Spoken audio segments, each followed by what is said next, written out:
AM 1460 WXBR, the talk of Metro South. Peter Czymbor here with you on this Thursday morning. This Saturday night, live on ESPN, Saturday at 8 p.m. Live from California for the very first time in history, live heavyweight championship boxing from America will be broadcast on ESPN as Bermane takes on Chris Areola. Joining me right now to discuss is ESPN.com boxing reporter and columnist, Mr. Dan Rayfield. Dan, good morning and welcome to the program. Thanks a lot, Peter. Appreciate it. Dan, before we get into this coming Saturday's fight, I want to congratulate you on being honored by the Boxing Writers Association of America last week prior to the Floyd Mayweather-Marcos Maidana fight. Let's recap Mayweather-Maidana a little bit if we can, because it is still on the minds of a lot of people following what was an unexpectedly thrilling contest in Las Vegas last week. And Floyd Mayweather had all he could handle with Marcos Maidana. I have to tell you, Dan, heading into that fight, I thought at best for Marcos Maidana, it was going to be a Robert Guerrero-like performance where he hung in there every round but didn't really win every round. And at worst, he was going to get stopped on an accumulation of shots the way Floyd Mayweather picked apart Arturo Gatti years ago. I was shocked.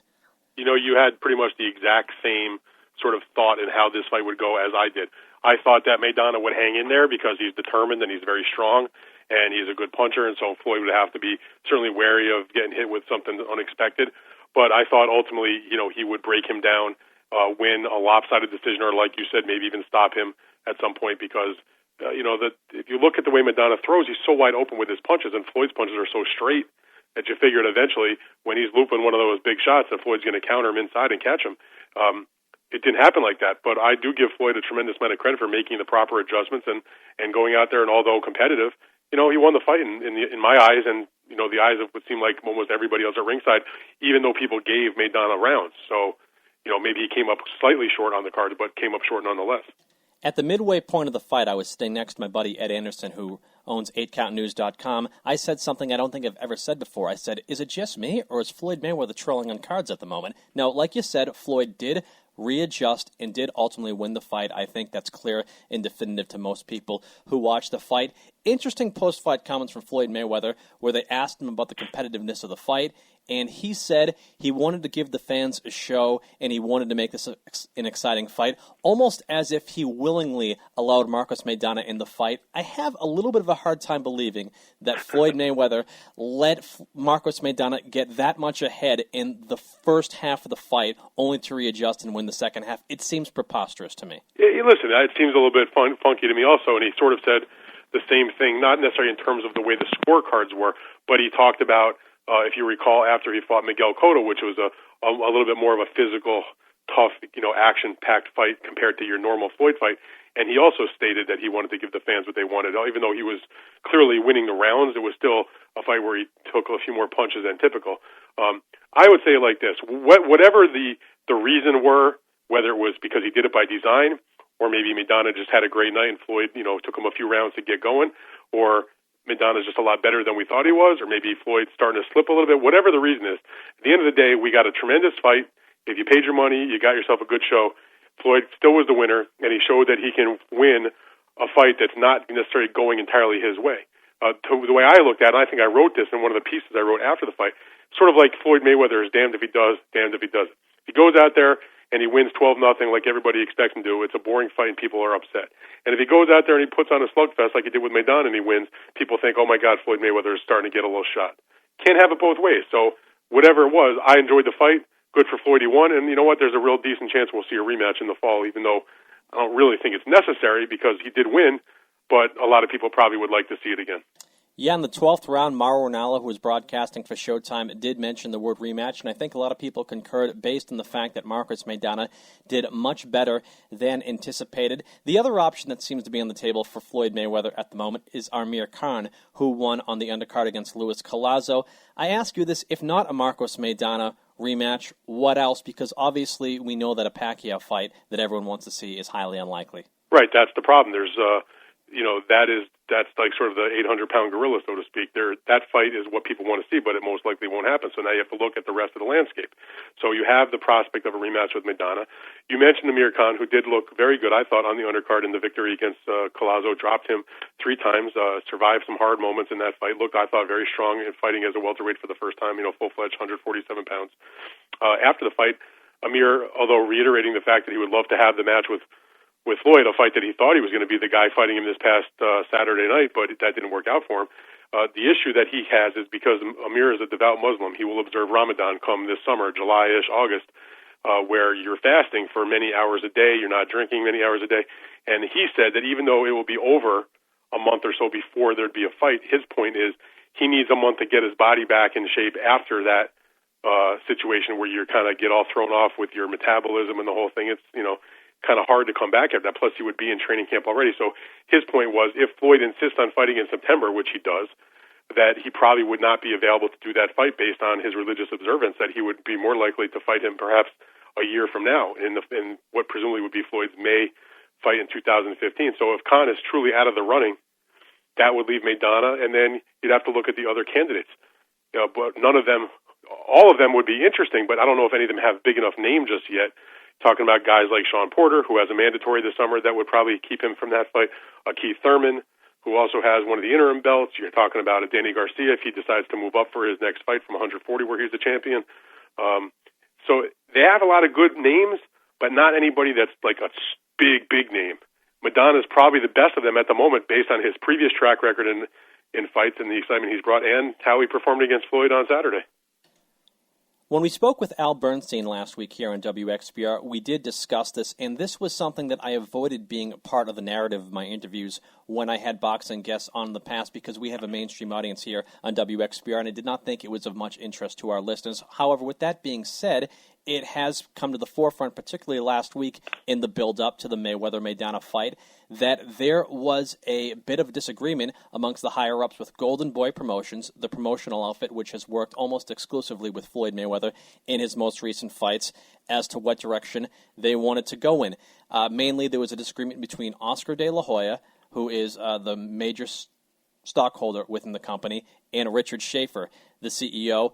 The disagreement seemed to be that Oscar De La Hoya seemed willing to work with Bob Arum, Manny Pacquiao's promoter. Richard Schaefer doesn't. Does this help or hurt the chances of seeing a Mayweather-Pacquiao fight at some time, say, within the next 2-3 years? Well, I mean, I can't tell you what's going to happen in the next 2-3 days, much less 2-3 years. In boxing, things can change on a dime. I would say, though, it probably doesn't help the prospect of a Pacquiao-Mayweather fight. And I have written extensively about this. I wrote a lengthy piece on Saturday, the day of the fight, where they both talked about the situation that Richard and Oscar are dealing with as far as internally. And actually I wrote a piece also a couple of days later where I spoke to Bob, who talked about his meeting with De La Hoya, a personal meeting they had at Bob's house in Los Angeles last week, and talking about how it was good to get back with him and bury the hatchet. Although they didn't really discuss business, they discussed the prospect of doing business in the future. And Bob was very specific, saying, if there's a fight between one of my fighters and his fighters and we can make the fight, that would be great. But it probably doesn't help on the level of this is Bob talking, it probably doesn't help on the level of a Mayweather-Pacquiao type of fight just because there are so many hurdles that need to be overcome. And the example that Bob used was, this is one example, Golden Boy and Miguel Cotto's company, Cotto Promotions, they co-promote a featherweight named Jason Velez. And the idea that Bob wanted to do when he went to Cotto Promotions as they were trying to construct the undercard for the fight between Cotto and Sergio Martinez, that's on June 7th, they wanted to make one of those undercard bouts a fight between Evgeny Gradovich, who has got one of the featherweight titles, who's with Top Rank, and Jason Velez, who was with Cotto Promotions and Golden Boy. Golden Boy said absolutely not. They weren't going to allow their boxer to be on a Top Rank card. Now, presently, under the new friendship, I guess you could call it, between Top Rank, between Bob and between Oscar, that might be a fight that could happen. And so we could take baby steps to get towards the bigger fight. So if you can start out with the companies doing a Gradovich-Velez fight, which would probably be a pretty good fight, maybe it can lead to some bigger fights. But, there's still a lot of things to overcome. So I don't think it's going to necessarily help a Pacquiao-Mayweather situation in the immediate future. Could it help some other fights down the road that are maybe not quite as big? I think it has the potential to help there.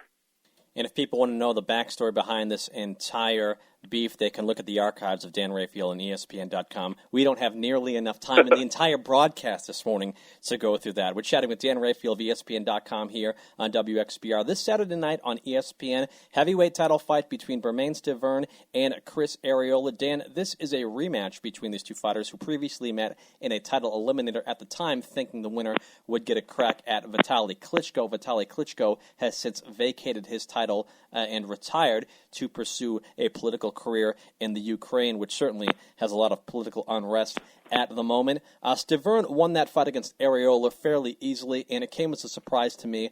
Is there anything out there that makes us believe that this Saturday could be any different? I think most definitely. A couple things. Number one, all credit to Stiverne. He's the one that landed a great shot that dropped Areola in the third round in their fight and broke his nose. It was a great shot. I don't think he's going to shatter his nose in the rematch. I mean, that's the freakish kind of thing. That was a big detriment to Chris's game that night. He was bleeding. He couldn't breathe. He was swallowing the blood. He showed a lot of heart just to stay in the fight till the final bell.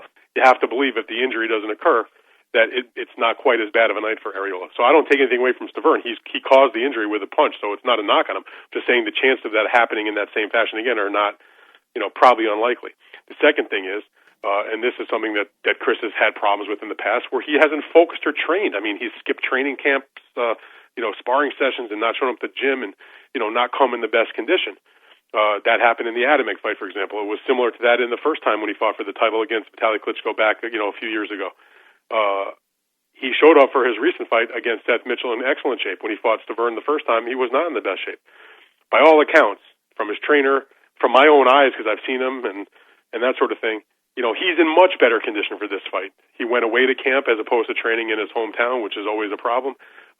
Henry Ramirez, his trainer, talks about similar to when they went away to Texas to train for the Seth Mitchell fight. This time they went down to San Diego. He makes the point, we have one key and one car. In other words, Chris can't get away. If he wants to go somewhere, Henry's with him all the time. So he's got no choice but to be focused on the fight and to be in the gym when he tells him to be. And so Chris is working hard. I think Chris has matured a little bit. We've heard that story before. I kind of believe it this time. I do think he'll be in better condition, and if he is in better condition and Stiverne comes in the kind of shape he was in the first time, I think we're going to have a much more competitive fight. Dan, I don't know how much pull you have with the folks at ESPN, but if you have any, can you let the basic cable censors at ESPN know that us fans want Chris Areola to have a live mic uncensored at Fight N, whether it be win, lose, or draw? I think that's probably something that they may have discussed. I'm pretty sure that they'll be aware of that. I think win or lose, somebody better be standing by on that 7-second delay button. But Chris has definitely made for some colorful interviews in the past, and I don't see why he's going to change his style. So they might want to put that on delay when it comes time to do the post-fight interview, win or lose. Well, it's Chris Areola, Bermane Stiverne, this Saturday, 8 p.m. on ESPN. Chris Areola is an American living in California of Mexican descent. Stiverne lives in the United States, is originally from Haiti. This has an opportunity, if Areola wins, to have the first American heavyweight title holder since Shannon Briggs won the title all the way back in 2006. The winner of this fight will be mandated to fight Deontay Wilder, who was a 2008 Olympic bronze medalist from the United States from Alabama. Is the American heavyweight scene getting any better, in your opinion? Because for many years, and not just the Klitschkos, Eastern Europe has really ruled that division. It has. I think that the American scene is a little better. I don't think it really could get worse, to tell you the truth. Wilder is probably considered the number one prospect, up-and-coming contender from the United States. He has not been tested as a professional. He has, 30-plus victories, all by knockout, but a couple of names on his record, but guys that were way past their prime that he just blew out, guys like Sergey Lyakovich, who had a title, and Aldi Harrison, people like that had name value, but really were not in a position to be a legit contender at the time that he fought him. So there's a lot of questions about Wilder, even though he looks the part. And there's a few other guys. You have guys like, Brian Jennings from Philadelphia, who's been looking very good. He's got an important fight coming up on HBO against Mike Perez, a Cuban fighter who lives in Ireland. There's a few guys that are up and coming, and so it's a little better than it was in the last few years. But I would still not say that the United States heavyweight scene has got depth. Let's say Andy Ruiz is another undefeated fighter that's I think he's born in Mexico, but he's lived his entire life in the United States. Came up in the United States amateur ranks. I would consider him to be an American heavyweight prospect. But there's few and far between, unfortunately. And while we mentioned that Areola has the opportunity to be the first American heavyweight titleist since 2006, if he wins his fight this Saturday against Bermane Stiverne, in this age of splinter titles, make no mistake about it, the true number one heavyweight in the division is Vladimir Klitschko. Any of these rising American heavyweight contenders / prospects, what do you think, or who do you think has the best opportunity to competing with a guy like Vladimir Klitschko in the near future? Because Vladimir Klitschko has been more or less untested in the past 10 years of his heavyweight title reign.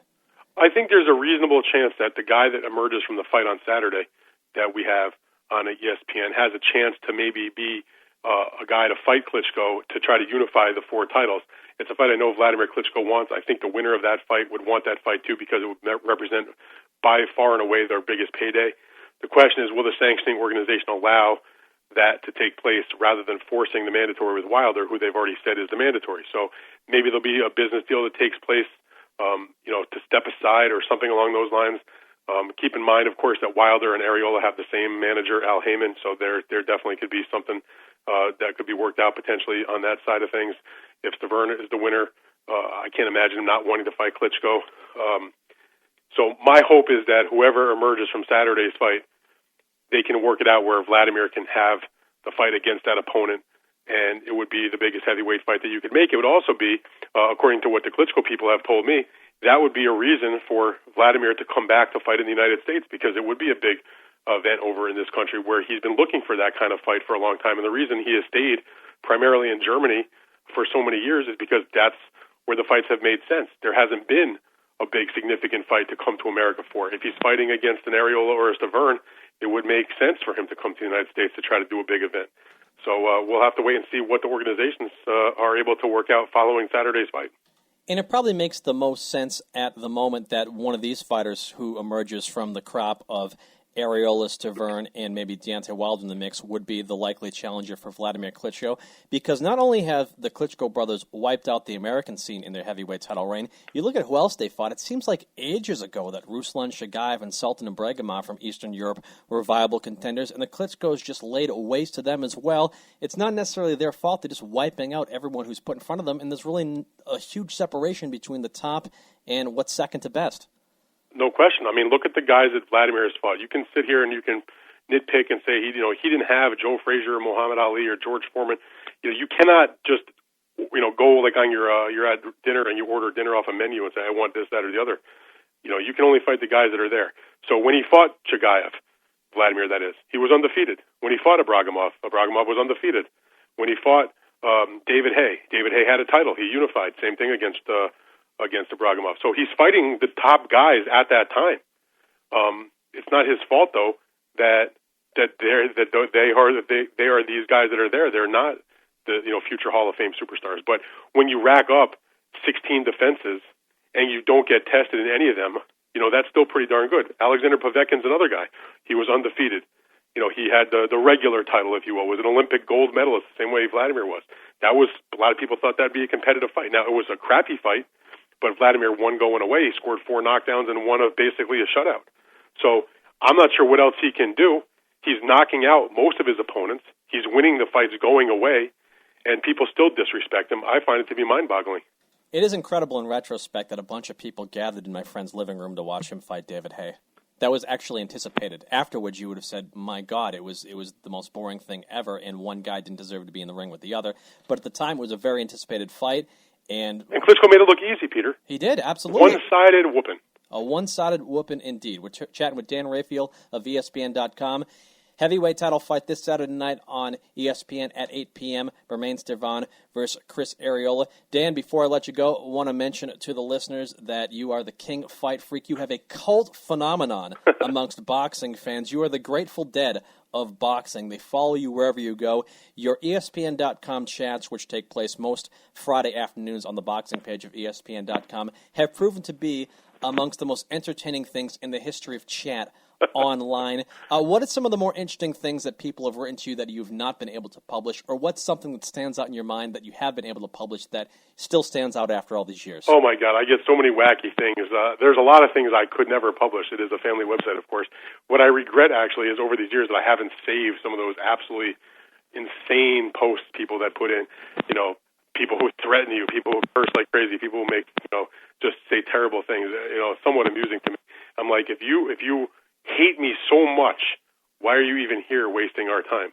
But, people are, the one thing I like is that boxing fans, whether they agree with a fight that's made, don't like a fight that's made, love me, hate me, like this, like that, whatever it is, people are passionate about it, and they want to talk about it, and they want to give their viewpoints and get it across, and I try to, have people get their say about various topics. And so from that standpoint, I like the passion that boxing fans have, and I see it every single Friday. I've been doing these chats way before I was even at ESPN. I did chats, maybe not as regularly or as long, but we did them all the time when I was working at USA Today, and it's carried over to a weekly tradition at ESPN. I've done sometimes twice a week when we do them.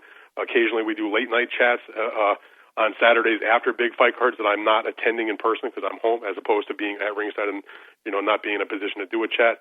But people they're real crazy about some of this stuff. But it's all in fun, is the way I look at it. Well, Dan Rafael, most boxing writers move about without any fanfare.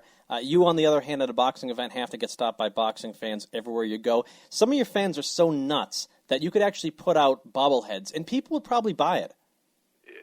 I mean, I never really thought about that, I suppose. I know one time, and my editor thought about doing a promotion where we would have, fight-free T-shirts, which would kind of be cool. I don't think anything's come of that yet, but I mean, I'd be into that. If we could get a sponsor to do that, I'd be happy. And I love meeting the fight fans at the events. When I was at the Mayweather fight this past weekend, I had my family members.